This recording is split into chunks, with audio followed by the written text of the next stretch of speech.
Hello, and welcome to It's This or Drugs, a podcast where we discuss books we are reading to survive these dire times. This is Hannah. This is Sarah. This is Amanda. This is Christina. What the are we doing? I thought we were going oldest to youngest after the intro. That's what we just did. Yeah, because Hannah, and then Were the you next waiting one for it is to go back to Sarah Christina? and Amanda. Yeah, And I we'll was bop waiting. back to I was waiting for Hannah to go. So in my mind, the person who says the intro is neutral, right?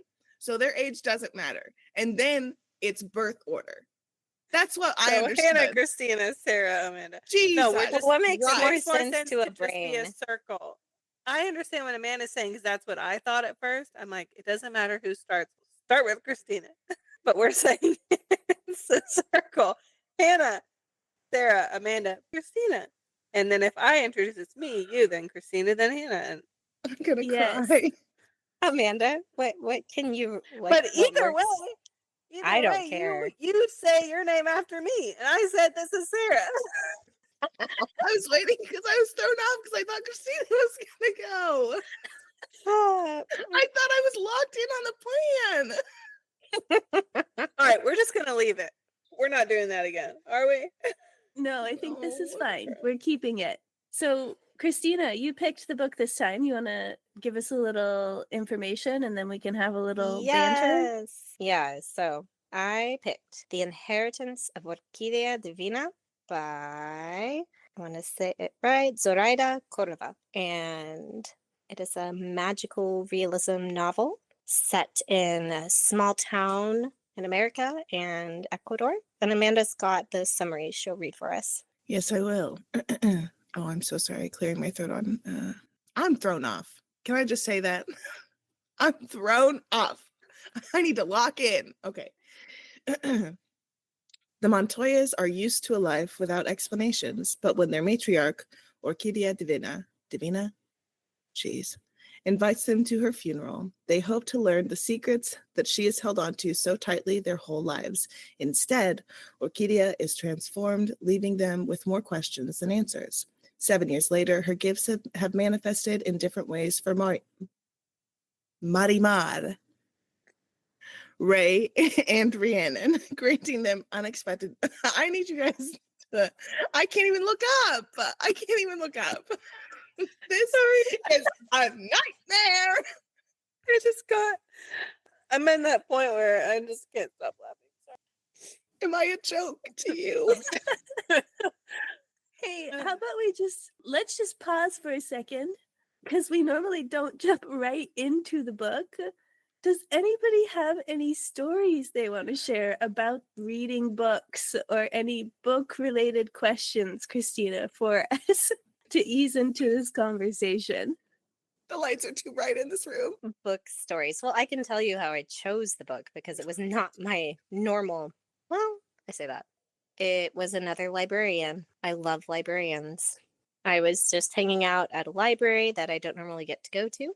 And I was, looking at all the books I could. And I mentioned to one of the librarians I was trying to choose a book for book club. And they didn't have the one that I wanted at that library. So we were looking at, different books. And then she was so cool. She was looking in the catalog for different things. And they're like, oh, we have this other service that we can use that is supposed to look up books that are similar to books you like. So we talked about that. I tried to get on it, but it wasn't working on my phone. And I just started looking. And like 15 minutes later, the librarian came back. She had gotten onto the service, used it. And it actually, what it did was like look up the genre of the book, like all the genres that are attached to the book that you wanted. And then it pulled up like a whole article about that genre. And then like authors who are currently writing, famous for it, like, up and coming ones, and a whole article. And she printed it out for me and brought me the whole thing. She's like, I basically couldn't stop herself. And she brought me all this information. So I was so thankful, of course. And I looked through it, and there was one of the books in the article was available, The Inheritance of Orquídea Divina. and I just felt like it was fate. I had to get it. So that's how I chose it. It was a really pretty cover, and it's magical realism, which I love.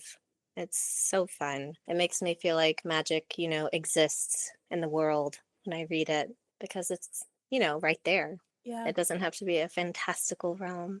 So, speaking of magical realism, I'm going to take us on a different train track for a second.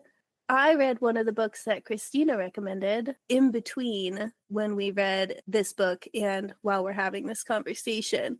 I did not remember the genre of this book, and I just thought I was reading a rom-com because it was called A Love Song for Ricky Wilde, and it had a pretty cover.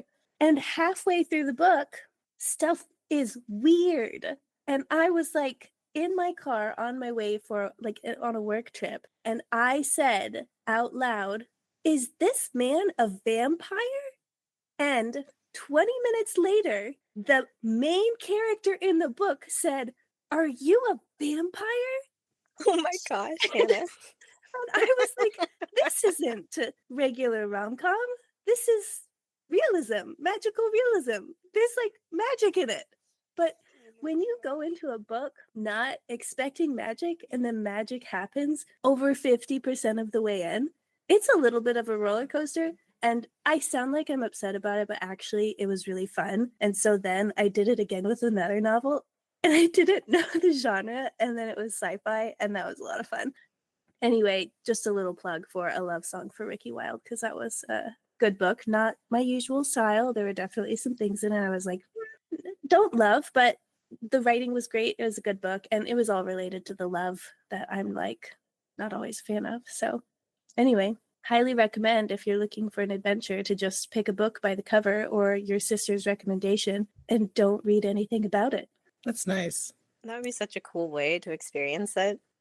Yeah, we Yeah. could try that one time. Like the book chooser just says, okay, we're reading this book, but you can't look at anything about it.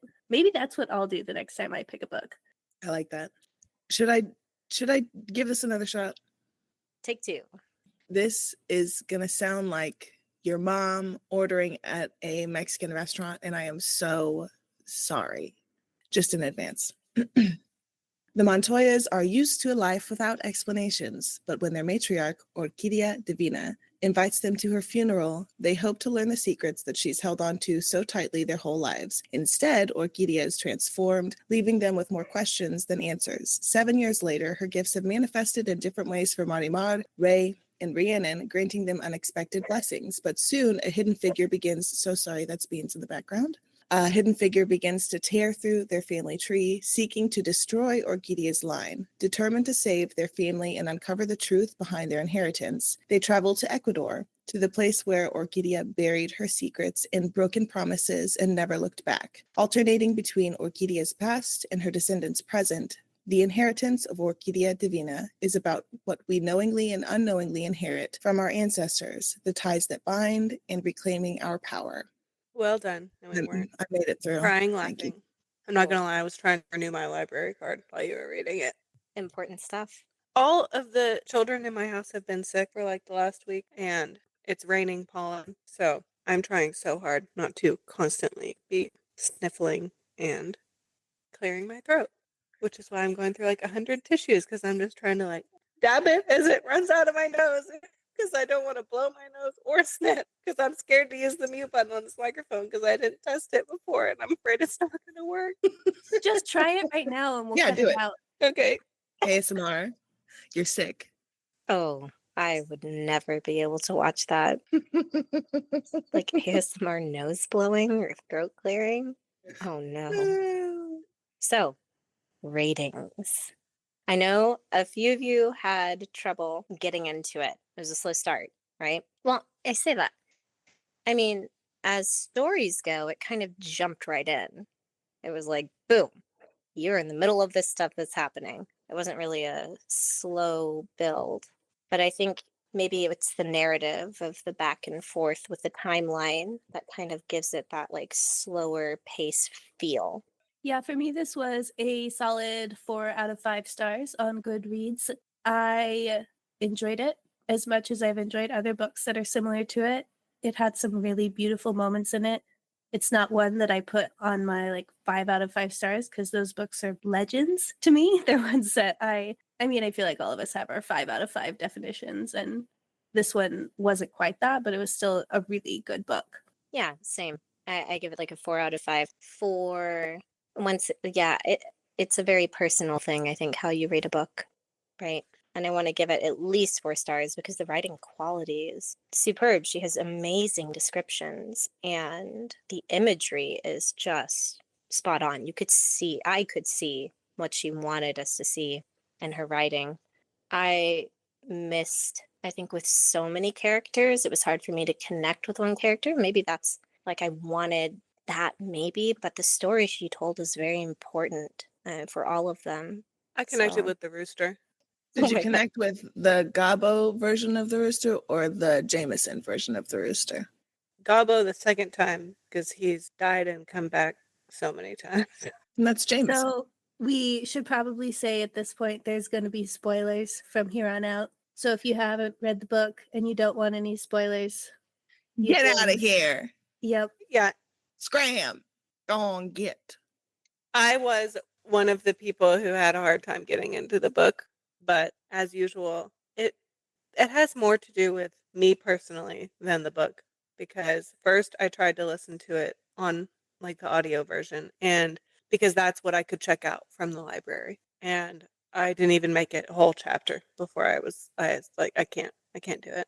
I mind wandering and the switching back and forth between timelines was like, I cannot keep up, and I didn't like the voice of the person who was reading the audiobook. So then I ended up buying the book, which took a while. So I like started this book and then stopped like 3 times, which doesn't help. And as usual, I'm sleep deprived. I say that, I think I've said that every single time, but I am sleep deprived always. But this time, especially sleep deprived. And I can't read the physical book laying in bed because there's no way to hold it when I'm like nursing a baby, but I can on my Kindle. And then it's like I can read and focus really well because everyone's asleep. I'm not interrupted, but I couldn't do that this time. So it took me forever to read the book, but I didn't dislike it. But I'll also say I would read pretty much anything because mainly I'm in this podcast for the sister time. I agreed to doing the podcast because I would do anything for my sisters. I liked the book, Issues. but it all felt pretty two-dimensional to me because I'm tired. So what's your rating? 3 out of 5 stars. Heard. It didn't speak to me, and I know we already said spoiler alert. I went back and read Hannah's text where she said spoiler alert, filler text, after I finished the book. I clicked still on that. haven't read. I haven't gone back and done that. She's talking about those like few times in the book where it's like she's talking about one thing and then she's like, and Mike died, and Mike is dead, and now Mike's wife is dead, and it's just like boom, boom, boom, like everybody's dying. And Yeah, trigger I feel like in happy. other It felt books, a little like Last Battle of Hogwarts. yeah, okay, yeah, But really, but kind of it felt like numb that, but from it all of didn't. the dead But the people. last battle of Hogwarts, there's a lot. It felt like there wasn't as much chaos going on. So you're like, if you're in the middle of the war at Helm's Deep, people are gonna die. It didn't feel like that. Agreed. So It felt, yeah, those deaths were like bam, bam, bam, bam, bam. Stand Yeah. up, girl. It's crazy. and I wasn't. I It think didn't upset me like I feel like in other books characters dying would, because it was a little shocking. I was kind of okay with that because, I'll cry about a book for a week just randomly if it's like really stabbed me in the heart. And Relatable. maybe part of that, I think the whole narrative of there being so much unsaid, we're kind of in the place of Marimar and Ray and not knowing. Like, we don't know what the heck is going on. And I feel like maybe some of that is purposeful, like as you're reading, because it's just so disorienting to have all of Mhm. these crazy things happening and people are dying. And you're like, there's no way this many of my family members died for, no particular reason or all just randomly. And I think in some ways now, like, looking back on my experience reading the book, I appreciate that. I see it really drove home like this is what generational secret keeping and curses and things might feel like when they're happening to you in real life, Yeah. if that did happen. Yeah, that's Just valid. incredibly disorienting, like not knowing what the heck you're doing. But like that whole quarantine section, that was crazy. Like where they thought they'd Oh, have this yeah. like insane disease and In Ecuador, when they were in Ecuador, right? but I mean, really, if you did get pustules full of grasshopper eggs all over your body, And then that's every other probably member what a of the doctor would family do. has a rose protruding from some part of their body. Yeah, right? Yeah, so my rating is going to be 3.8. I don't, I'm throwing a decibel in there. I don't feel like it was a full 4 for me, but I also had a hard time getting into it. One, because I also started to listen to it on Libby, and I was doing it while I was working and cleaning, and I'd be like, I feel like I've been listening for 5 minutes. How am I already lost? Who are they talking about? So I tried, I think I made it like 5 chapters or something with the audiobook, and then it expired. So I was like, I'm gonna be a peasant and get the physical copy of the book for like $3 No. on Thrift Books. By the way, so inexpensive. I get all of my books on Thrift Books when I can, or I'll order from, there's a website that like directly supports your local bookstores. So I'll order from that one because screw Amazon. And I don't think I would have been able to retain as much information like any other way of reading this book, because there's also this really nifty family tree at the beginning of the book. Yes. I referenced that a lot. In like the first probably, first few chapters, I would flip back to it just so Yeah. I could kind of keep track of like who is who. Because I mean, 5 husbands is a lot and all those descendants. And then they're all kind of playing a little part. Like some of them, once you've established, okay, that's one of her kids and their kids. Mhm. But that's okay. But yeah, I did find myself referencing it. It felt like very it reminded me of like being introduced to La Familia Madrigal and Encanto. It's like, Encanto. big family, lots of people, gotta keep track. We can do this. And it's really cool, but also very disorienting. Yeah, and I will also say like the author's descriptions. Oh, Hannah, would you like to talk? Point of order. Yeah, can we pause for just a second? Sarah, your internet connection is jumping in and out. Will you try hopping off the call, then hopping on again? And Yep. we're back. So we just had some technical issues, and Sarah's sound wasn't working too well, so just bear with us. Does anybody remember what we were talking about? I do. I was talking about, I was going to also point out with this like magical realism, there were a lot of things that I feel like if she had not been as, the author had not been as like skillfully descriptive as they were, then I would have not been able to get really into the story as much, because yeah, it's a wild thing to like have Mike Sullivan, RIP, be described as translucent and have like a bunch of pods on him with little grasshoppers. But I wasn't like, that doesn't make any sense. I mean, I was, but I was like, disgusting, I don't know if what I'm saying is making any sense, but it was the descriptions and the imagery were all very, very well done. And yeah, I did feel, I did like experiencing like the shock of like finding out more information and secrets along with like at the same pace as Marimar, Ray, and Rhiannon. Also, you know what? I will say what took me out the most was imagining having a flower bud protruding from my clavicle. Like, what do you mean? Or like right here between your pointer finger and your thumb? No, ma'am. It's like a flower growing No, there. ma'am. Wasn't it so fun though how she just tied it in? Like airport security was like, oh, but we've seen people with horns, so hey, Yeah, crazy those things can be done. TSA agents were chill as Anything being right Okay. here freaks me out. That freaks me out really bad. Mm-hmm. Yeah. Yeah, I think about people who get the dermal piercings like around their collarbone sometimes, and I'm like, my skeleton is trying to escape my body thinking about that. Orquídea's story. I don't know why. I mean, she's the title of the book, but I guess I felt like starting the book that it would focus more on Marimar and Ray, but her story was impressive. It was so sad, but so well written. And I kind of love how her character is there. It's like the holder of all the secrets. It's the reason these events are like happening right now. One of the reasons, not all of it. I mean, in the end, you have the curse is really Pedro Bolivar Londoño, the whatever if third, that scoundrel. Yeah, that expletive. What we need is my friend's list of Shakespearean insults to avoid. I have a mug. I have a mug in the Crazy. cabinet that's covered in Shakespearean insults. Nice. Yeah. Side note: she's a bard in our D&D campaign, and she wanted nice. fun things to say when she's like cursing people, so she Yeah. like just has a whole list. So anyway, let's talk about like a moment that stuck out to you, because a lot of this is about power. It's about not having power, reaching for power, being stuck in a situation where you need it to move on. Are you okay, Amanda?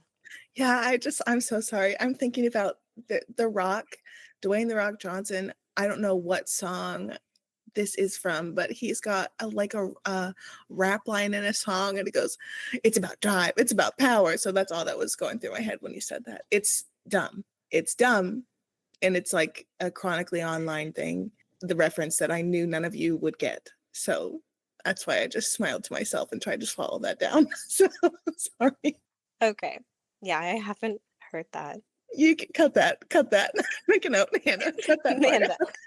No, now everyone's going to Google it. They're like, what is this song by The Rock? I don't even know. I've seen only that clip from the song. So anyway, I was don't really- even remember. Taking about power, power. needing power, giving power, not having power or agency. And at least I saw that narrative. There's a lot more to it than that, you know. But a moment that I loved understanding later was Orquídea. You know how she takes more than was agreed upon or needed or that she meant to when it comes to her taking a part of the living star's power, Lázaro. And it's like you understand why that happened, because she was so desperate and powerless and just trying to, feel what she felt or see what she was going through in that situation and how that happened. And then just wishing something would have done Londoño in, like if he just could have died, man. Things would have been okay. Like, that was actually a really good plot twist that I personally did not predict. And I usually can figure things out when you read a lot, especially when you read formulaic things like I tend to do for comfort. I know where it's going. I know how it's going to end. We're going to be happy together. I liked that. That was fun. Also really sad and like very satisfying in the end when, he's like sucked into the earth and destroyed completely. Beautiful moment. But what stuck out to you? What's a moment that you loved with one of the characters? Because there's so many good little moments, I think, with all of them. Something that in retrospect was really powerful to me was looking back on when Orquídea was Orquídea. I feel like I'm Orquídea. When Orquídea was she was in transformation mode, she was turning into that tree, and her siblings, her like half siblings from her mother's marriage. What am I trying to describe here? Her stepdads. Oh, the Buenas Suertes. The Buenas Suertes. Yeah. When they walked in, and she was like, "Oh, look who showed up, and also here's that $5 bill. Screw you guys." And they turned. Something that I didn't pick up on when I was listening to it was that they were fading into like black and white while they were standing there. So that was really nice. I was like, really hell good. yeah, I love a woman with a grudge. She said, even when I had nothing, I didn't spend that $5 bill because I'm not going to be indebted to nobody. I said, hell yeah, baby. I want a whole book about the little crocodile man. Yes. The other moment was the line, like, I don't think we found out his name until like towards the very end, but the river monster like had never wept or whatever, was not sentimental. And then like the day Orquídea died, he cried. I said, me too. Yeah. Yeah, that hit hard. I loved that story around her childhood and how she went to meet him and essentially saved the village. And I don't know, I just love that. I love when there's a little side story that's like, hey, we should take care of the earth because everything impacts everything. And Yeah. we're all connected. And the crocodile man was just the lore. The lore. Anyway, I love that. It was giving That me was. flashbacks to the Maid and the Crocodile. Reading it, anything with crocodile, I'm like. Also, it's giving Moana. Also, it's giving. We don't talk about Bruno. This whole book was like making me think of lots of other things, but Bruno was stuck in my head because of the whole. We don't talk about anything that's hard or bad or our past or anything, which I feel like for our generation is maybe a little bit universal as far as grandparent generation goes, right? Yeah. Well, Not and then we've definitely, it's a generalization, but we've knee jerked as a generation and we're like, hey, Yeah. let's talk about everything. Yeah. yeah. As God intended, by the way. Something that I want to see a film adaptation of this, but in like a Wes Anderson style, because things move so quickly and things are said in Wes Anderson movies. Like the dialogue is pretty fast and kind of sometimes can be pretty jarring, and sometimes deaths just like happen and like it's like a you keep moving kind of thing. And with Ray's wit, like there's so much wittiness and like the Oh my gosh, imagery is he's so so funny. beautiful. I was like, I could see something like a Wes Anderson style type adaptation of this, and I would actually really enjoy that. That would be cool. Mhm. Yeah. Anytime anything is centered around a circus, I kind of can't stop reading. I don't know, trying to think of a better way to describe that. Something about a circus for Sarah. Anything is like a chokehold on me. Because I'm 7. I'm like, ooh, circus. Side note, Sarah, you Sarah should read what I- Circus Circus that's by what I Aaron should read Anything for the with Morgenstern. next book. peanuts. If there's a lion, an elephant, I'm there. She said, I'm in the stands. It's because I've never been to the circus, probably. Do you guys know, there's remember something like- no, go ahead. Nope. Do we remember? Just something about a circus. Something about the red and white tents. Just something about it. Do you remember, did anyone else get like a ticket to the Barnum and Bailey circus? Like it came with, I think, like my birth certificate, maybe from the Denver hospital. Yeah. But I remember having remember that ticket.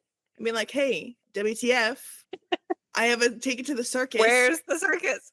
But see, Who's taking me guys, to I'm the sitting circus? here with a clear memory of going to the circus while we lived where we grew up at the main arena. And I'm wondering, did you guys not go to the circus with me? Because I Well, definitely my ticket went to the wasn't circus. stamped. I'll tell you that. I I have still not had been my to a ticket, so I'm circus. assuming I did not go.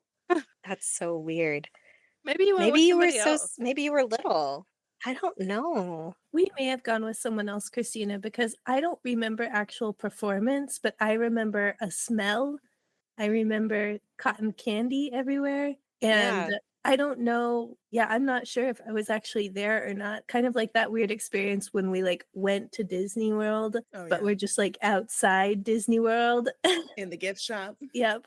Okay, well, I we forgot went to about the that. circus, okay? I swear. I definitely went to the circus. And you may have gone with me. Maybe Amanda and Sarah didn't go because they were too little. Maybe we went with friends. I don't know. It's probably for the best because I had a real problem with clowns when I was younger. So Oh, and this was classic Barnum and Bailey. Lots of clowns. So I have the deepest respect for clowns as an adult. I would love to be a clown. In fact, I feel sometimes that I am a clown.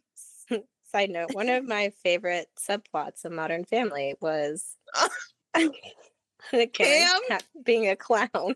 Yes, it was incredible. I loved that to the very end. Me too. Man, what a good show. Oh, what a good Yeah. show. Oh man. Okay, so back to the book.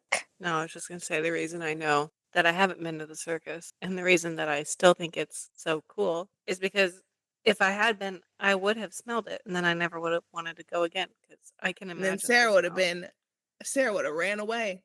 She'd been Like our going to the little fair. Orquídea Divina. I can't handle the smell. I wouldn't be able to handle it. I can barely handle the smell going through like the farm section of the zoo. Another moment that I really loved in this book was when they first got to the house and the tree was not letting them in, just the tree swatting and hitting and stuff. And I Oh. love when nature hits back, but then finding out that it was actually Orquídea. The I, handprint. yes, loved that. Me too. That was great. Yeah, because when Enrique was like, I'm gonna get in there and screw this, and I'm just gonna whatever. And he starts like, I think maybe he starts hacking at the vines, Mm-hmm. and one reaches over, slaps him, and there's like, and it was strangely in the shape of a human hand, the slap Mhm. mark on his face. Yeah, that was really fun. Yeah. Well, you just covered one of the discussion questions. What role does nature play in this novel? A huge role.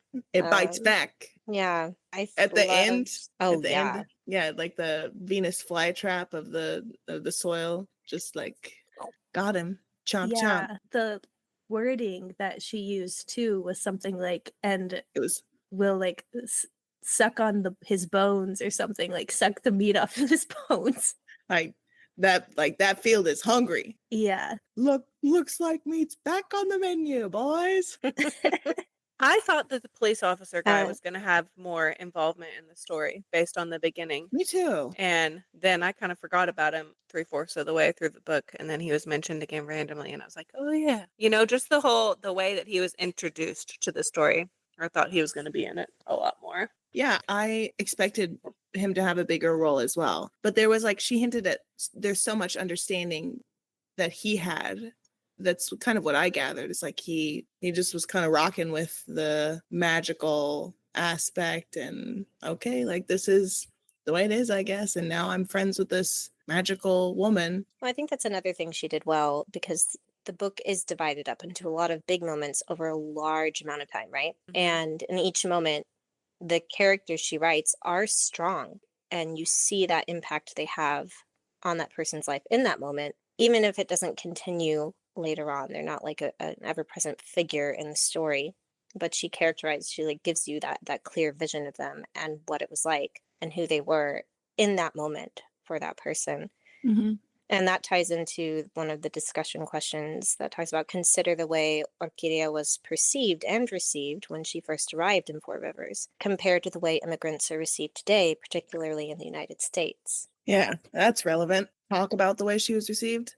Yeah, she was not received, and there was so much like conspiring against this woman because she's not from here and she can't be there. She can't have that house legally, and she can't be here legally. There's no way, Yeah, that instant Horrible. just default state of distrust and assumption of illegality and law breaking is, yeah. The part where the kids talk about how she got rid of her accent was really sad and comical at the same time.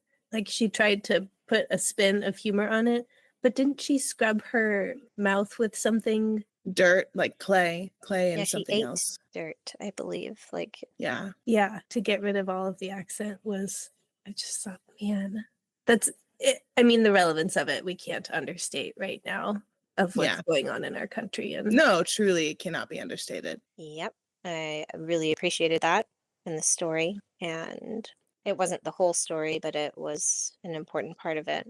Yeah, just seeing all the extra work she had to do when she was already like doing everything with every part of her to survive and to build a home and to be somewhere. And then all of the extra work that she had to put in that shouldn't be necessary to just be a person who's showing up to a new community. Also, why do they care so much? You know, they talk about how garbage that land was, and it's like they only really got over it once they saw that, oh, well, I mean, this is really benefiting everyone, right? Because now it's not completely desolate, useless piece of land, but that's kind of, I mean, that's I think the Lame. role of There's the probably a better word than lame for it, but the role of the is was he a sheriff or whatever his title was, I think it was. the law enforcement officer shouldn't be like shouldn't be discounted here, like shouldn't be discounted but also shouldn't be necessary, but unfortunately is necessary. But I did like that when he was there, the way that she treated him, he felt ashamed to have had to come over and like have all these ridiculous inquiries, and she's like, well, I thought you would have been here to check on me after the mob tried to come get me. Was it mob? Yeah. Yeah, but Yeah, sure. Yeah, we could talk about because he papers. was saying, "Oh, I'm here to check on the coyote situation." Yeah. And she's like, "Oh, I thought you were here about the mob, right?" Right. And he was embarrassed. Shame. And he felt I mean, that she hit all the embarrassment. points. She was, yeah, he did. He did feel that. And then I think it was good.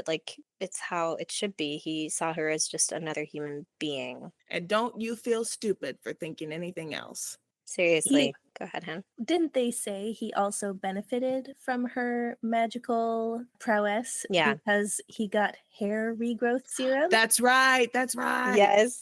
She provided him with it, like, for the rest of her life, I think. Oh my Yep. goodness.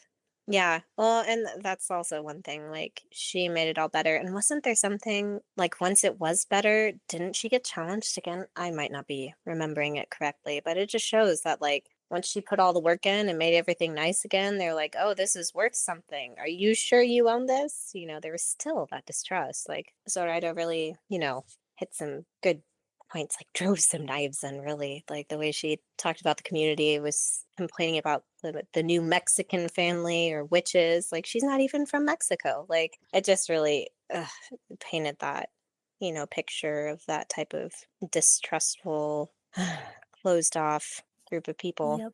Just trying to find I thought it was really words. fun reading about when they were traveling, seeing places that I only really know what they are or where they are because of travels to see Christina. And going, Oh, I know yeah. where that is. I know that place. I know that place. Not places I've been necessarily, but places I've heard Christina talk about going. And I knew how to say Medellin only because of that. Otherwise, I would have said in my head, obviously, like, I don't know, I'm not even going to say it. Too embarrassing. I mean, yeah, we were really close to Medellin. That was cool. I loved how her house was stocked with like coffee beans and rice. And oh my gosh, it made me miss South America so much. The coffee alone, it's just incredible. There were those like warm things about her house, right, that all the kids had in common. Are you guys okay? Did I do something? You're No, all you didn't. dying You didn't do laughing. anything. I'm so sorry. Hannah just popped up in the chat. Oh my gosh. Yeah. I will be right back. Okay, do we want to do a break for you? You can cut this part. Yeah, let's pause. Let's pause. Okay. Oh my gosh. Keep that in. Just do a jump cut to my burp and then move on. I didn't even hear a burp. Oh, dang, really? I heard a little bit, but it It was sounded a like loud you one. crunched on something and not necessarily like it a just burp. sounded like a little squeak thing, almost like. So we're back. Okay, I have to mention the things that made me cry because this book did bring tears and was really good. I finished it lying in bed. I have been sick for 3 weeks and various levels of sickness. So it was a night where I was starting to feel better and I stayed up because it had hooked me and I had to finish it. And so, like, my heart broke a little, especially with Pedrito and how she lost him, and then like those hits kept coming, but then that moment where, and then I felt so bad for Rhiannon, like not having her parents anymore, and then all of that culminating, and then what was left of the family coming together to protect Orquídea. Even though there were so many secrets, there was so much trust, because in the end she had done everything to care for them and protect them, right? And that can be a complicated thing, in the way it impacts someone, because we all make mistakes. But when they stood together, that just like, I started crying when Enrique was there, Yeah, broke I him kind up. of wanted more of Enrique's story because it felt so redemptive. but it was really, I don't know, it's just so interesting that there were so many like B and C plots that were just there. For instance, the fortune teller and her kind of role in her understanding of the You could situation. have a whole book, yeah. Yes, wild. All of And then I like, love. no, you go. Finish your thought. No, I was gonna seek to another, so you go. It might be gone. It might be gone with the wind, my thought. I'm so sorry. No, it's okay. I just gotta talk about Marimar. And that was the other thing that made me cry was her growth and, the healing that she saw and how it took time. She lived so many years in the Mhm. book That time jump on was the farm. also like 7 years. What do you mean? 7 Yeah. years? But I thought that was really good because life does sort of roll along like that. It carries on Mm-hmm. and it can be that many years before you come to a point in your life where sudden change hits you and Yeah. something big happens. I've been in a state like that where it was just that even keel of not great. I'm not necessarily doing great, but I'm, in a stasis mode. I'm on a path.